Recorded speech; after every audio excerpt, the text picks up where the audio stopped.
If you've ever heard my voice and it made a difference in your life, I want to see some thumbs.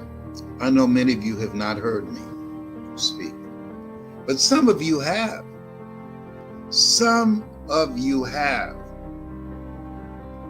And it made a difference for you. If you've ever heard my voice, someone introduced you to me, you saw something on YouTube, you saw me speak in the Georgia Dome before 80,000 people, you saw me give a speech called It's Possible, or You Deserve, or Getting Unstuck. You saw me speak at T.D. Jakes' Manpower.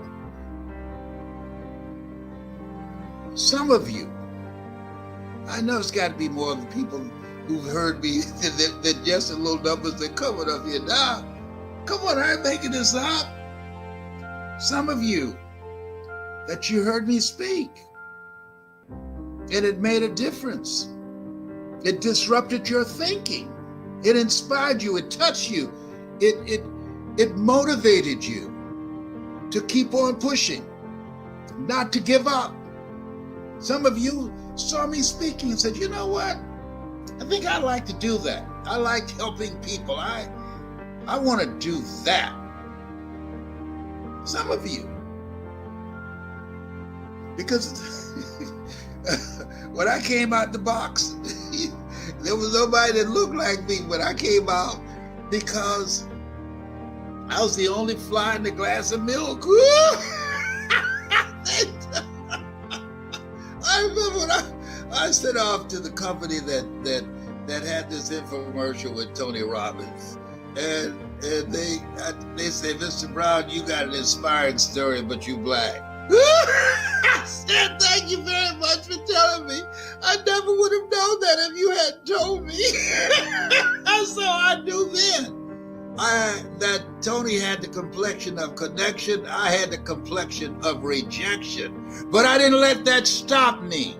I said, I'll see you from the top. Come on, somebody. Yeah. They didn't know what was in me. They didn't know. No, I don't have no PhD and MBA. Yes, they labeled me educable, mentally retarded, but they didn't know about that Dorothy Bell and Beulah Rucker.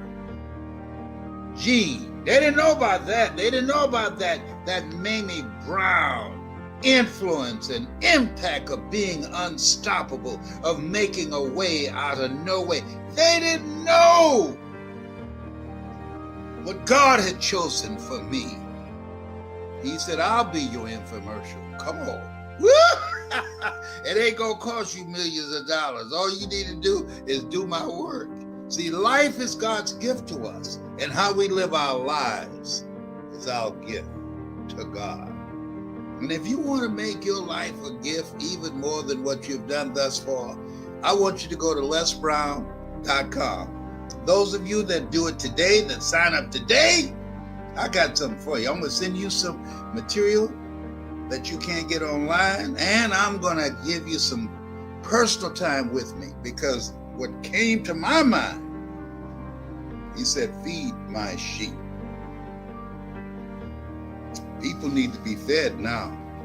Hope, love, initiative, ambition, drive, hunger. Yeah. Some of you can hear me in your heart. Some of you know what I'm talking about. And I'm looking to build a community, global community of people who want to make a difference, people who want to leave a legacy, people who want to build a dynasty, people who want to live a life of impact. Yes, I'm back in Miami. Between Miami and Gainesville, Georgia, where my parents are from. Let the record show. In Liberty City, I'm going to Overtown this afternoon when it gets a little cooler. Take some pictures. But you know, I'm sure there's some people saying, I can't believe Leslie left here. many years ago. I don't even know how many years it's been. And look what he's done with his life. What he was teaching our children. Look what he's done with his life, the youth program that they stopped him from doing, teaching our kids how to become successful. And he turned down $100,000 and said, no, I don't need your money. I'm going to go and using what I was teaching our kids, I will demonstrate with my life. I'm going to earn $1 million in 5 years. Now he did it in 3. Come on now. And I still got the fire in my belly. Some of those kids got my name on them. Yeah. No, I'm not going to give them up to all of this insanity that's out here now. No, some of these pants going to be pulled up. I'm a virus killer, HIV, hood-infected virus, AIDS, addiction to incarceration, and death syndrome. I'm killing those viruses. And I'm looking for some people who want to tell their story, who want to learn, who want to join me in making an impact with our kids. They're 40% of our population, but they're 100% of our future. I'm not waiting for someone else to come in and rescue our kids. I'm going to do what I can. I'm going to do what Miles Monroe said. Live full and die empty. I want to talk to you about, I want to get into some of your, some of the biggest things that made a difference for you in your life.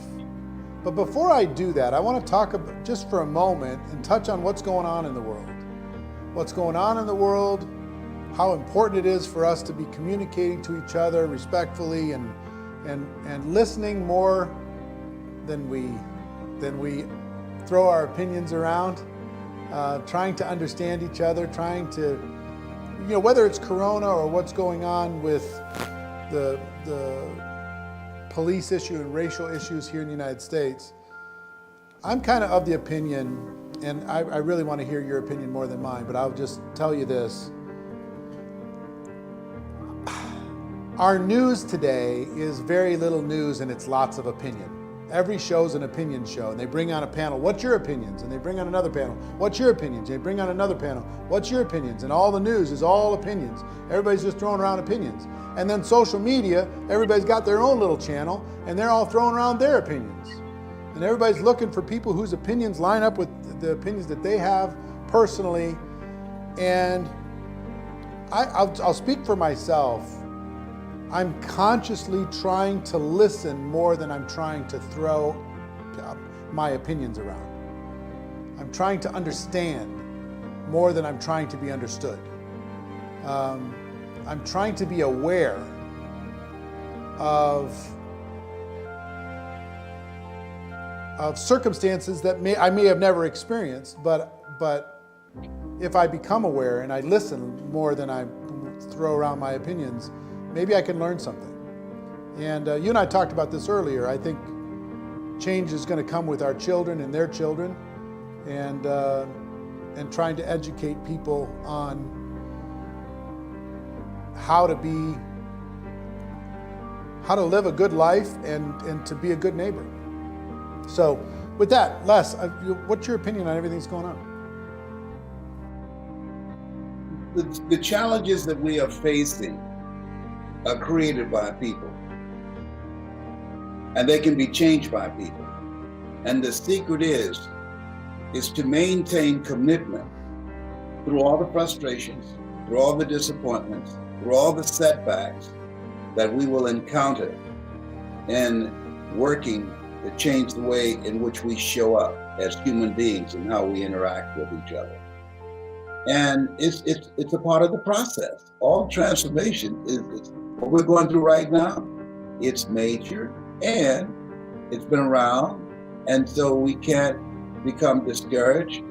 45 years ago, I was fired for editorializing on a 5 policemen beating an African-American Vietnam veteran while he was holding his baby in a restaurant in Columbus, Ohio. It was called the Kayinki incident. And his wife, she became so enraged and just became like superhuman. And she defeated those policemen, 5. She must have weighed 125 pounds soaking wet. And they called for backup. And they handcuffed her arms behind her back and her legs, and they drove her down Broad Street and pulled off on Champion Avenue. And when they were having a change of shifts, they took turns going in and beating her in the back of the van. A guy named Tom Catron, he was a white patron that was there who happened to listen to my radio show and called me and told me about it. And then I talked about it on the air. And here we are again. Same issue, been going on for years. And we are not given the luxury of giving up, of becoming frustrated, or just being angry. Anger is a wind that blows out the lamp of the mind. Or just getting together and saying, oh, ain't it awful? And then after the emotions die down, let everything go back to where it was. It's created by people. We must be eternally and perpetually optimistic and know that it can be changed by people. Will it happen as soon as we want it to happen? No. It takes time. And we must not become frustrated or discouraged and keep our commitment to our commitment in creating a better world. All transformation that takes place on the planet, it takes time. And you must be steadfast and be like our good friend Og Mandino said, in The Greatest Salesman in the World. We must persist until we succeed. Yeah, I agree with you. And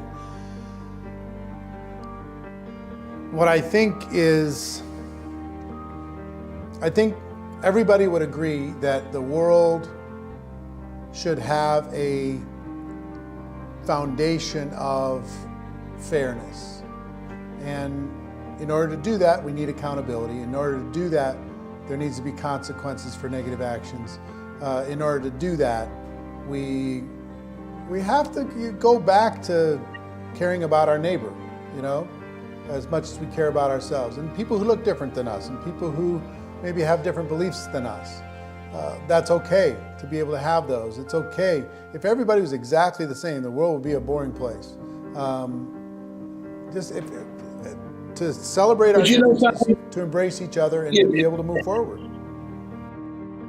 When I was as a result of my doing that editorial about that police brutality case, I was fired. But Helen Keller said that when one door closes, another door opens. But most of us spend so much time and energy talking about the closed door, we don't take advantage of the open door. And had that not happened, had I not been fired, I would have never became a state legislator and been able to pass legislation that will have a broader impact than being a radio personality, or becoming a talk show host, or becoming a motivational speaker and going around the world to influence people. And so I think that what's most important for us to realize, evil prevails when good men and women do nothing. Something happened in 2007. Time magazine said the computer is the person of the year. And a lot of people wondering, why did they say that? Well, when you look at what's going on right now, were it not for the computer and people getting in social media, we would not know about it. Because after the Rodney King beating and the riots that took place, television executives agreed not to ever show any riots or any kind of chaos that took place after law enforcement acted unprofessionally. So now here's an opening. Here's the reason why. Because when people see, when they saw a man begging for his life, begging for his mother who had been dead 2 years ago, that impacted people not just here, but around the world. Were it not for the internet, most people would not know about that. And so now this evil that has been going on for a long time, evil prevails when good men and women do nothing.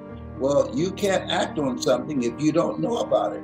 Well, this, as a result, there will be some broad scale transformation taking place and legislation that's going to be introduced, and how law enforcement has been looked at. It takes 1,500 hours to become a barber. It takes 850 hours to become a policeman. And you have the opportunity to be a judge, jury, and executioner. You can take somebody's life. Even a doctor who goes to school for 12 years in some cases can't just take a life. But a policeman can take a life and say, oh, he had a threatening stance, or I thought he was reaching for a gun, or he was running, and even though I shot him in the back, but I thought he's going to turn around and try and shoot me. So that's why I shot him in the back 4 times. Or the kid that was shot in Chicago 16 times, or the young lady, Brianna, that was shot 8 times while she was in bed in her home and the police came in. And no charges have been filed against those guys. And so, or the situation where a young African-American male was in his apartment, a white police officer, she went in his apartment and she said she made a mistake, but she killed him. And she said she thought he was in her apartment. They sentenced her to 9 years. An African-American male who killed a police dog, he was sentenced to 40 years. 40 years, okay? So when you think about all the things that's going on now, they will continue unless people of conscience become involved.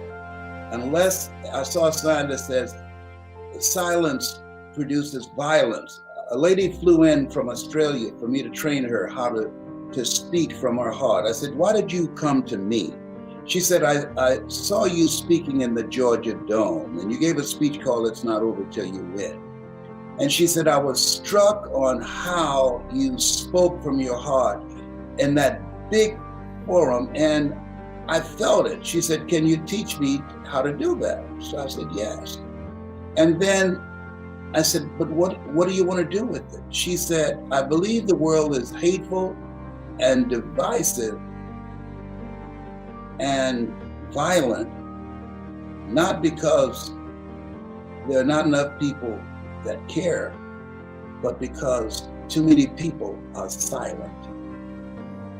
And so now what we see, and I think the internet contributes to it, and the corona diet, the coronavirus has contributed to it. Yeah, that people got a chance to think. And they said, you know what? This is wrong. And I'm going to become an active force in correcting this. There are white people who called me and said, I did not know. I had no idea. I believe there's good in the worst of us and bad in the best of us. And when you see the number of white people, and particularly young people, that's participating and to create a better world, that's heartwarming. That they're saying, no, this is wrong. No. That's a human being. That you had your knee on his neck with your hand in your pocket while he was begging for his life, and 3 of your comrades who were hired by taxpayers to serve and protect watched as he died. No, that's wrong. And we're going to speak out against that. And when something happens, as I was talking to you, 3 things happen. There's a perpetrator, there's the victim, and there are the witnesses. And the question was asked, what's the worst? And the answer is the witnesses, the people who stand by and watch and say nothing. Either one of those cops could have said, come on, man. It's 4 of us. He's handcuffed. He can't go anywhere. We got it. We don't have to kill him. It's a $20 counterfeit bill. Come on, man. Give him a break. It's a human being here. He didn't do that. they pushed a 75-year-old man down, 75-year-old white man, bleeding from his head. One of the cops, human instinct, wanted to pick him up. The guy that was leading the platoon said, no, keep walking. And then they lied. They said, well, he tripped. Well, fortunately, because of the computer, because of the cameras, it was captured, they lied. The only people that lie as much as Donald Trump are policemen. They got the record. I think that Donald Trump is number 2 to them. They've told more lies. And the reason that they're the worst liars, because people go to prison because of their lies. People go to death row because of their lies. People have their lives taken from them, and families are shattered and broken because of their lies. And so we have to ask ourselves, what did I do? Was I a witness while I was there on the planet? What role did I play? Horace Mann said we should be ashamed to die until we've made a major contribution to humankind. In the middle of a surgery, it looks like a murder, but on the other end, there's a healing. This does not come to stay. It's come to pass. We will get through this. We'll be stronger and better because of this, going into this process than when we came out. And just look at it. All at the same time, God is in the midst of this. I strongly believe, how are you going to have the coronavirus, the most disruptive experience with any disease that ever hit the planet in my lifetime? I'm 75. I've never seen anything like this. I'm in a room, as I told you, by myself, sneezed and ran out. And I said, wait a minute, that's my sneeze. And I still got some Lysol and started spraying around the house. Okay. So how does that happen? Coincidence is God's way of staying anonymous. George Floyd and the coronavirus at the same time, and people have to stay home, and they see it on the internet. Whoa, those things coming together. That's going to change how we see this moving into the future. It cannot be denied. It cannot be disputed. Those 8 minutes and 42 seconds jarred the world. People around the world, Berlin, Sweden, England, all around the world said no, that there's a human component here. Human beings said. Now we got some radicals that said, oh, it don't matter. But the majority of people said, this is undecent. This is indecent. No. I'm one of those people call me a one. I can't kill an animal. I could never shoot a deer. I mean, who would want to kill Rudolph the Red-Nosed Reindeer? Who would want to do that? You know, let me tell you something. This has nothing to do with the subject. I had a duck, and his name was David. And I was about fourth grade. David the Duck. And my brother, he had no qualms in killing a duck or a chicken. He would pull their heads off. I couldn't do it. I came home and we had dinner, and then later I went outside to feed David. So Wesley was laughing, my twin brother. I said, what are you laughing about? David! Hey, David! I'm just calling David, looking for it, right? He said, Leslie, you don't have to call David. I said, why? He's in your stomach. No. What do you mean? That's exactly what I said. No. Yeah. We cooked David. Oh my God. No, you didn't. No, you didn't cook David. Oh God. And he thought it was funny. The other brothers and sisters, they laughed. Man, I was sick for about 5 days. Hey, David, that's cruel. Who does that? Messed up. There's some crazy people in this world. Well, They're here's crazy and people. And when he was talked- killed, he died. And they said, it's just a dog. It wasn't just a dog. It was my dog, my friend. Right. Yeah. People say things become important when they become personal. You know, it's when somebody in your family, when somebody that you love, when somebody that you touch experiences something, then it becomes important. You and I talked about this earlier today when we were chatting, is my hope for the police department, because there's so many amazing police officers out there doing an incredible job to protect and serve, that there is more accountability for people who overstep, that there are consequences for people who overstep, and there are systemic, whether it's training, communication, everything else. But and I think we're headed towards that. At least I hope we're headed towards that. I think so. My brother-in-law was a police officer for 30 years. Yeah. And Alex, he said to me, I said, Alex, why don't you guys tell on the bad guys? He said, Les, those guys I work with. This guy that we arrested, I see him get the hell beat out of him. He's a stranger. If I tell that I witnessed my partner beat this guy up and treated him inappropriately, if I get a jam and my life is on the line and I call for backup, guess what, Les? I said, what?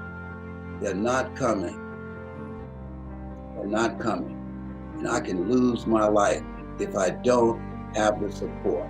So one of the things that I propose is that they have a whistleblower, confidential whistleblower program where cops who are decent human beings can, if there are situations where they can tell without being exposed or found out, that they can do so confidentially without putting their lives on the line. So there's a reason for the blue shield, the silence, the cover up and look the other way. So I understand what's going on with that. Today with Les, and he's going to tell us how this whole connection came together with Mike Jones. Talk to us about that, Les.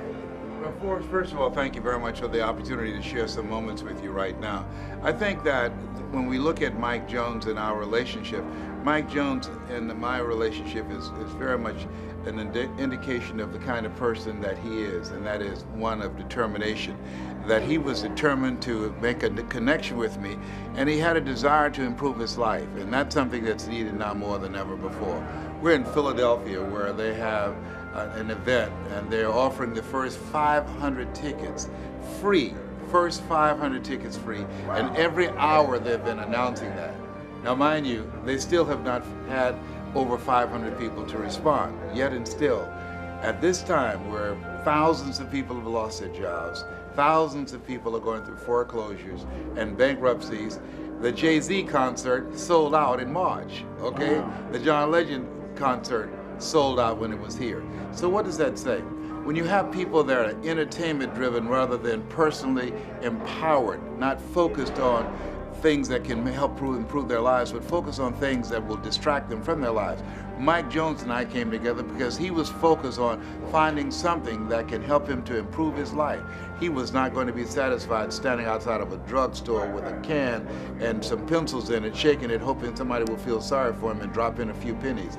He's a guy who had a vision of himself that he wanted to do better than what he was doing. He knew it was possible. He wanted to expose himself to someone that can provide the coaching, the methods and techniques that will allow them to do that, and he was determined to forge the relationship, and he made it happen.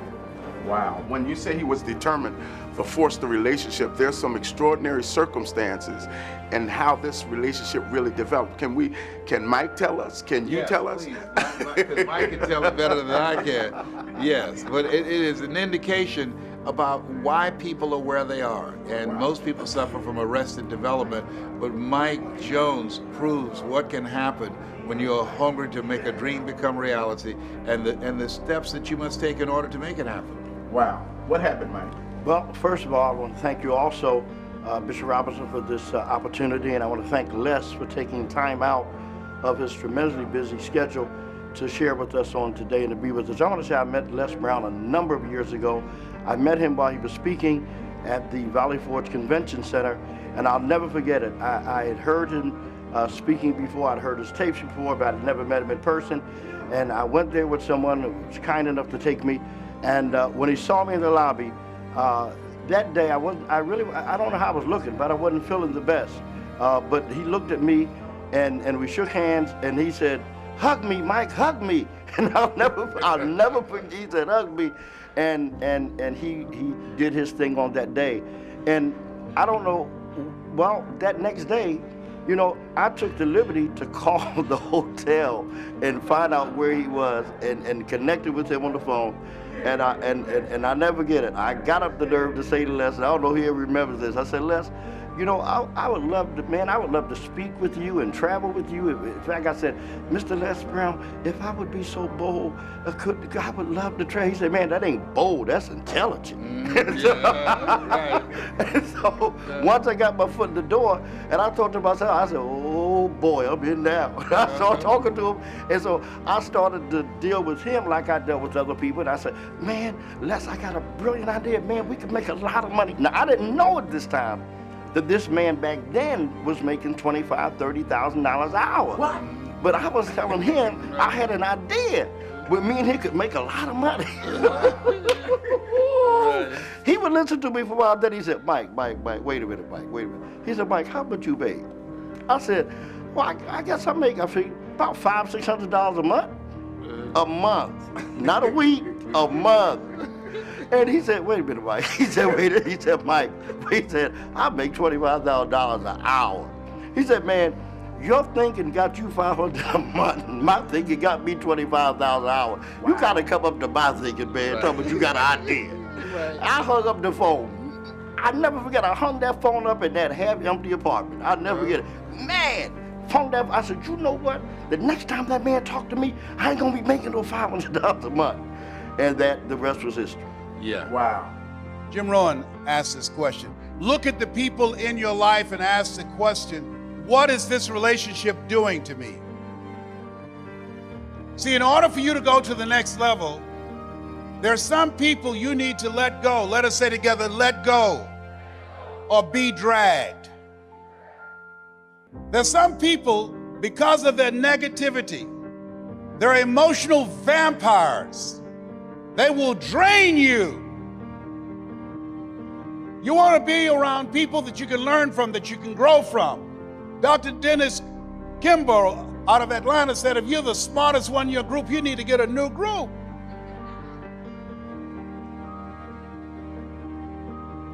Les, can I change them? No. It's a full-time job changing yourself. There's some people that's comfortable being negative, comfortable being a volunteer victim. There's some people that's so negative, they can walk into a dark room and begin to develop. Oh, behave. My medication wearing off now.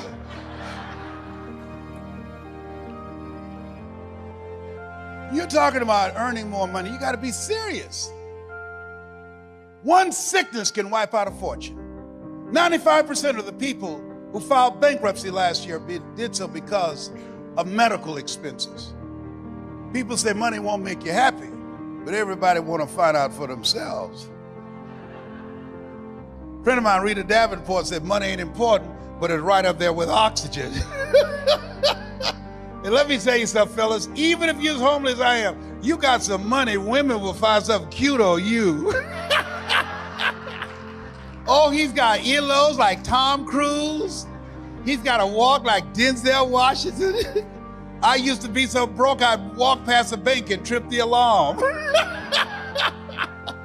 Creditors would call the house and my children would answer the phone and say, my daddy say he ain't home. Sometimes they would catch me on the phone. May I speak to Les Brown, please? Sorry, but he's not here. You sound like Les Brown. Don't you go there, big boy. Oh my God. Red Fox said money can't buy you happiness, but it can make a big down payment. Oh. This thing called life. Here's something else. Write this down. You're going to fail your way to success. There are people who look promising. They're going to disappoint you, hurt your feelings. There are people who should be there to encourage you, to motivate you. They're going to be the #1 members of the discouragement club. Before things get better for you, they're going to get real bad. When you have a dream, think it not strange that you'll face the fiery furnaces of this world. You will, not you might, you will have tribulations. How many of you know that's true? Raise your hands, please. Things are going to happen to you. And don't complain. Don't go around telling everybody. 80% don't care. 20% glad it's you. Suck it up and keep on prospecting and make it happen. Life is happening to everybody. Everybody, let us say together, leap and grow your wings on the way down. See, in order to control your destiny, you've got to be a risk taker. You got to be willing to risk people talking about you. You got to be willing to risk someone saying no. You got to be willing to fail again and again and again. You're different. You're an entrepreneur. You're strange. You're not like everybody else. We live in a world where we're told more about our limitations rather than our potential, and so most people just can't see themselves doing better. But you're different. You see some things they can't see. And I encourage you, every one of you in this room right now, you're here for a reason. How many of you know people who should be here? Raise your hands, please. Yes. But you know what? They're in their rightful place. Their rightful place is where their thoughts have brought them. Their true place is where their thoughts can take them. Everybody is in their rightful place. Do you have any advice on someone who maybe doesn't have their why concrete today on what they're doing? You got to find out what's in their heart. My favorite book says, where your heart is, there your treasure is also. I was talking to a young man yesterday, and he said to me, when I asked him, I said, okay, you earned a lot of money. Yes. You've made millions of dollars. What does the rest of your life look like? And he said, I don't know. I said, okay, what if you did know? Stepping into your imagination, what would that look like? He said, I like to help people. I said, great, so let's work from there. Let's come up with a program that allows you to do that without interfering with what you're doing and earning money, because you enjoy that too. Yes. You know, Red Fox said money won't buy you happiness, but can make a hell of a down payment. You know, and so we're now working together to help people in different areas of Africa to get clean water, things that we Beautiful. take for granted. Yes. And also, I'm a 29-year 4th stage cancer conqueror. That's right. So helping children who are struggling with cancer, as well as adults, to know that you're more powerful than cancer. Yeah. So he now is partnering with me, and so I encourage people who have not figured out their next step, align themselves with someone that's doing something that you feel good about, that you say, you know what, I think I'd like to help that out. That's not something I'm going to give some time to, Yes. but I can volunteer as well as make a financial contribution to help to improve the quality of some people. Harsman said we should be ashamed to die until we've made some major contribution to humankind. Yeah. And a lot of people, they decide when they make a lot of money to get all the trinkets, and that's just not me. I got a Mickey Mouse watch. Yes. You know? I have on Mickey Mouse underwear, but I'm not showing. You know, and I made some serious money. But to me, living a life of contribution, living a life that will outlive you, making a mark, something that gives you a sense of fulfillment, something that when you think about it, that you will die a life of no regrets. I read this book called Live a Life of No Regrets, and they talked about these wealthy people who were about to die. And they did not ask about all the trinkets they had. They didn't ask whether or not they got an oil change on their brand new car, or how much money the company generated that particular day. They talked about relationships. They talked about meaning. What is this thing called life all about? And so to me, I'm not a religious person. I see myself as a spiritual person. I like that. Religious people are afraid of going to hell. Spiritual people have been there. And hell to me is what you experience when you die and you meet the person that you were supposed to become. And the work that you were supposed to do. It was part of your assignment, but you didn't take the time of self-discovery to find out what the greater work for you was. Well, I love multiple things you said there. I love the live a life that will outlive you. That hit me hard. I love you know what hell is for you when you die, and you know I think it's increasingly harder to do that self-discovery work, or could be, right, with distractions of cell phone, social media, things like that.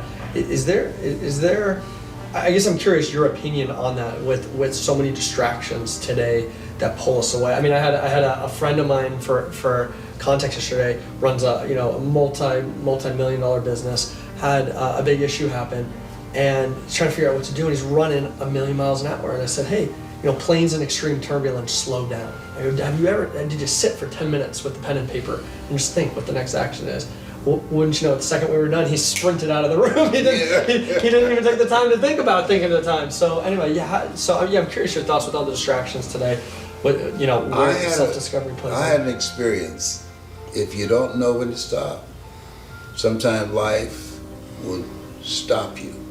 Sometimes God has to break a life in order to heal a life. And I was stopped because I'd been over in the airport to pick something up, and I experienced sciatica pain. And then I was dealing with the pain of 4th stage cancer.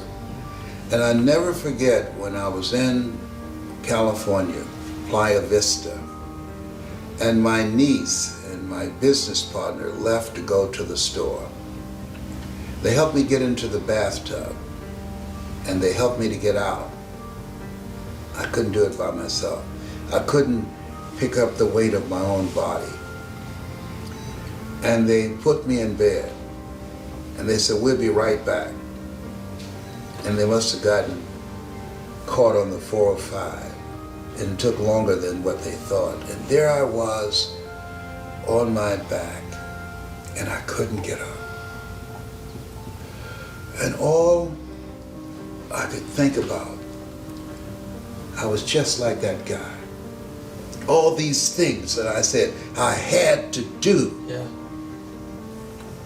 No, I didn't have to do them. They were going to get done, or it did not get done, because I couldn't get up. I couldn't take myself to the restroom.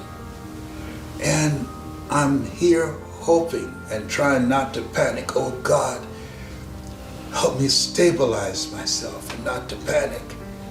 That if something happened in this house, I couldn't get up and run out. And it made me rethink my life. And I realized I was not irreplaceable. I'm replaceable.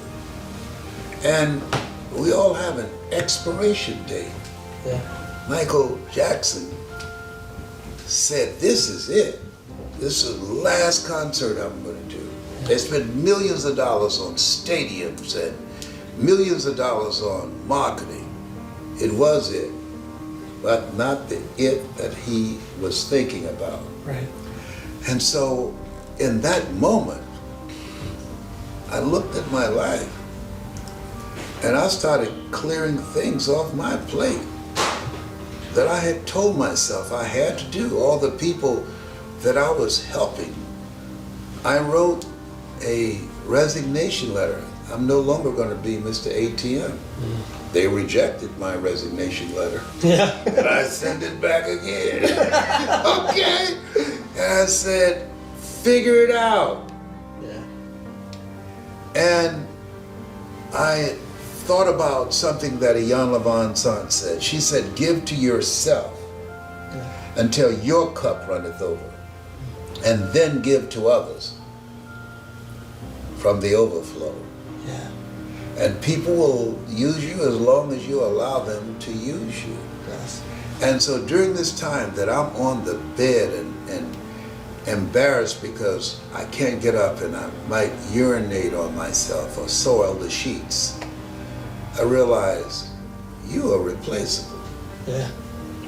Lord, when you help me to get my strength back, that I can stand up and walk without pain, I'm gonna be a different person. Yeah. You know, Marion White said in life, when you don't have enough courage and insight to know that you have outgrown a situation and it's time to move on in that level of enlightenment, life will move on you. Yeah. And so life moved on me. Yeah. And I honored it and I respected it. And now I ask myself, is this something I want to do? Right. Is this part of my agenda, or is this someone else's agenda Yeah. that I've decided to take on? Yeah. And that's such a big lesson for a lot of people listening, myself, you clearly, givers to the world. We love it. Give, Yes. give. And as you're saying that, fill your cup first, you know, that the heart pumps blood to itself first. Such an important lesson for, you know, people that are inherently givers, not takers, Yes. and it feels dirty, at least for me, it's felt dirty at times, giving to myself first, because I'm so used to take it all. But to your point, you end up running yourself into a ditch. Absolutely, and you can't give from an empty wagon. You Yeah. gotta take care of you. And I had a secretary who, she was distributing money to my friends, to my family, and she came in and she said, Mr. Brown? I said, yes, Regina. She said, here's a piece of paper and a pen.